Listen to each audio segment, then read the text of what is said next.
Non-financial measures of quality and customer satisfaction. Non-financial measures indicate the future needs and preferences of customers, as well as specific areas that need improvement. They are indicators of future long-run performance, unlike financial measures that focus on the short run. So, this is in contrast doon sa cost of quality report na pinakita natin kanina.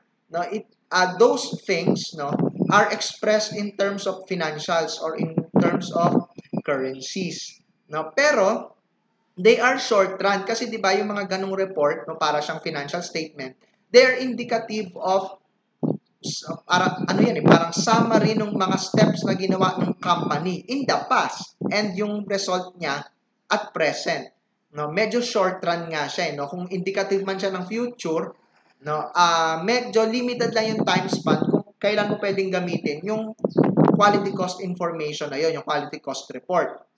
Pero itong mga non-financial measures, ito yung mas indicative nung long run performance. Ibig sabihin, ito yung mas dapat mong tingnan para makita kung nagiging successful ba or magiging successful ba in the long run yung implementation ng total quality management. So, example ng mga non-financial measures of customer satisfaction, on-time delivery rate. So, di ba, yung mga, this is very important especially sa mga fast food. Okay? Actually, dito nga sa sa kapitbahay namin, ito isang simple lang ha, medyo morbid lang yung example ko, no. So, namatay yung kapitbahay namin. So, namimili saan punerarya ba niya kukuha ng serbisyo. Sabi ng isa, doon sa punerarang yon kasi mabilis kaysa doon sa isa. Na mabilis i-deliver yung bangkay. So, that's an example, no, ng measurement, no, hindi mo siya pwedeng express as financials, pero that's a measure of customer satisfaction. Delivery delays, ayan, kailangan i-measure yung delivery delays. This is very important, sa kanina nga, sa fast food, ano pa bang mga business ang importante yan? Yung mga JNT, anong tawag diyan? Yung mga courier. Ayan, 'di ba? So minsan, ilang araw ka nang naghihintay, no? Doon sa iyong binili sa Shopee. 'Di ba? So it can affect customer satisfaction, no? Minsan nagpapanik ka na kasi binayaran mo siya beforehand ng using your bank account tapos hindi pa dumadating, di ba? So delivery delays, no? That must be measured in order to gauge customer satisfaction.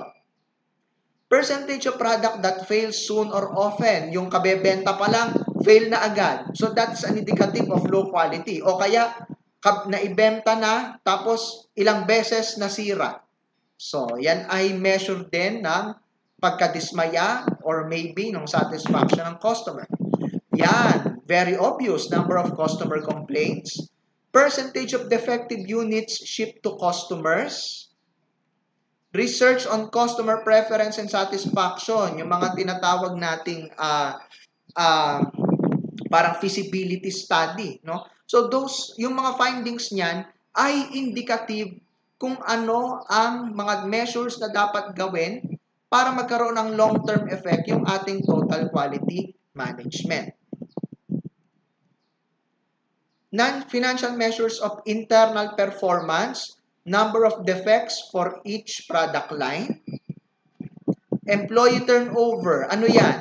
Yung ilan empleyado ang nagre-resign, no? Yung rate ng pag-alis ng iyong mga empleyado, that is a measurement of employee morale. Kasi 'di ba, dito sa TQM, isa sa mga tinitingnan natin, no? Isa sa mga features niyan ay yung involvement ng buong workforce, 'di ba? So, kapag mataas yung rate ng resignation sa company mo, that's an indication of employee dissatisfaction. Tandaan natin, 'di ba, sa TQM kailangan i-satisfy mo pati yung mga internal customers. And yung employee turnover, kung mataas yan, that's an indication na baka nag-fail ka to satisfy, you are failing to satisfy yung iyong internal customers. Kaya ka sila umaalis, lumilipat sa ibang company. Process yield, ano yon? Gaano karaming good output ang napoproduce mo sa isang process. So that's an indication of efficiency. Let us now talk about time as a competitive tool. Delay is one defect that can affect a firm's quality and customer satisfaction. Nabanggit natin kanina yan. So there are two common measures, no, nung ability ng company to eliminate or to deal with delay.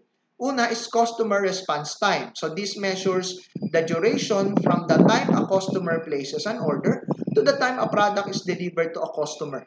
So yung time, no, yung gaano katagal yung duration from the time na na-receive mo yung customer order to the time na ma-deliver mo siya sa customer. So syempre, mas mabilis yan, mas mabuti.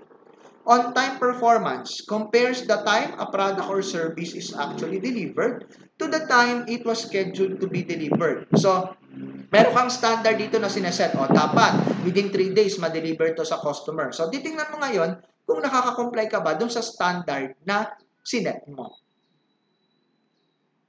This is the end of my discussion about total quality management, and I'm leaving you with this quote from Martin Luther King Jr. Injustice anywhere is a threat to justice everywhere. Thank you for your attention, and I hope you learned something from our discussion.